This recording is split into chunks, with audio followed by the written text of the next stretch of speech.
made a few mistakes coming towards the end of that second half, or first half. All right, how about the cutback by John Matthews? There he goes. You are not going to catch him. 53 yards on the touchdown run. And that puts him over 200. Well, another week of high school football has come and gone, and once again we come to you here on ISPN.TV along with Marty Cesario.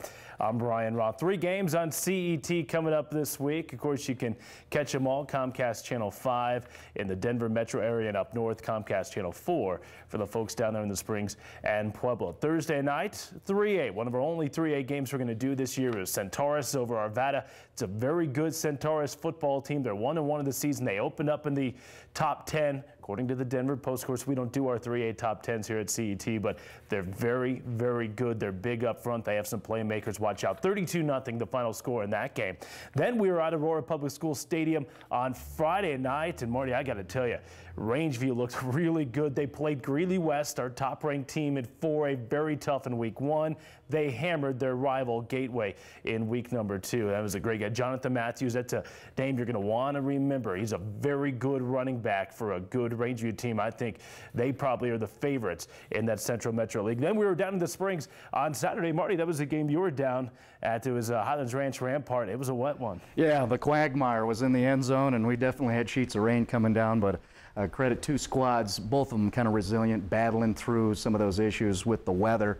Highlands Ranch, though, pulled it off. You know, credit the style of play Coach Gorham has, and you know, the defense stepped up, and slot back Joe Hansley got it done. Highlands Ranch now 1-1 with only 2 teams undefeated now in the Southern League. Highlands Ranch right in the mix. You know, and Rampart, that's a football team that played Ponderosa tough in the first week, and they played Highlands Ranch tough there in the second week, but they're 0-2, and I know their numbers are a little bit down here this year. Okay, all right, here we go. Week number 3, top 10. We start in Class 4A. Not much changes there as you look at it. Greeley West, still our top-ranked team. Boy, what they did to Broomfield this week is impressive. 28-6 over Broomfield. Meanwhile, Heritage, led by Mitch Greibel, 3 touchdown passes. They stay at 2. Pine Creek. Monarch went to California. They get the win in California. They're 2-0. Wheat Ridge.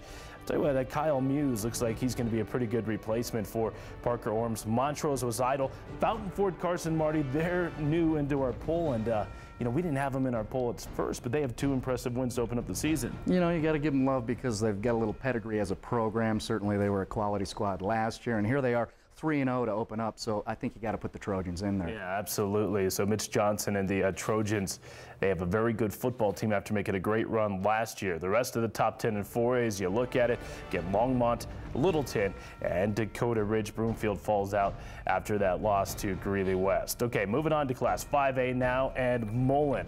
They stay at number 1, and they're going to take on Rockhurst here, but boy, they just destroyed Smoky Hill. Yeah, we're talking about a squad that scored 122 points in their 3 wins. They've given up only 2 second-half touchdowns. Offensively, defensively, they're clicking. They're a juggernaut. They're going to take on Rockhurst and KC. And then they've got a nice light schedule early on. You know, they're going to be up top for quite a while. Columbine, Bear Creek, both cruised easy victories. Thunder Ridge knocked off their rival Mountain Vista. But Chatfield, they needed a big touchdown catch from Andrew Hood, 4 minutes to go. They knocked off Ponderosa, and that could be a Ponderosa team that might find their way into the top 10 at some point this year. You know, I like Ponderosa. The Mustangs certainly have a great offense and some great defensive players. You know, collectively, we'll see what their defense does. But for Chatfield, you know, even though you might be surprised that, you know, they're in a couple of tight ball games, but look at them front-loading a very tough set of tests, so to speak, with Dakota Ridge and now Ponderosa moving into the you know, the Big 8 schedule. I think, you know, the Chargers is definitely a team that deserves to be where they're at, and definitely a squad to watch out for as we move closer and closer and closer to November. Yeah, as we get to the middle here of the top 10 in Class 5A, start time to talk about injuries. Kenny Bill is going to be out at least 6 weeks for Fairview, broken collarbone. That's a huge loss, but Fairview continues to roll. They won their league opener. Grandview, Arvada West, Pomona, and Cherry Creek. Kane Coulter, torn labrum in his throwing shoulder. He's not going to play quarterback anymore, but caught a touchdown pass and rushed for a touchdown, but they would fall, missing on a 2-point conversion to Eagle Crest.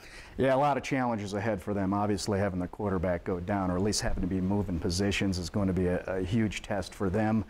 with Cherry Creek, you know, with where we've got them sitting right now, you know, they beat Smoky Hill, not so hot right now. They lost to Eagle Crest, and they take on Monarch, who's number 4 in 4A. So we're going to find out coming up this week, I think, how Cherry Creek's going to respond to some of those challenges. Cherry Creek stays in our top 10 at number 10. That'll do it for Marty Cesario. I'm Brian Roth. We'll talk to you next week right here on ISPN.TV.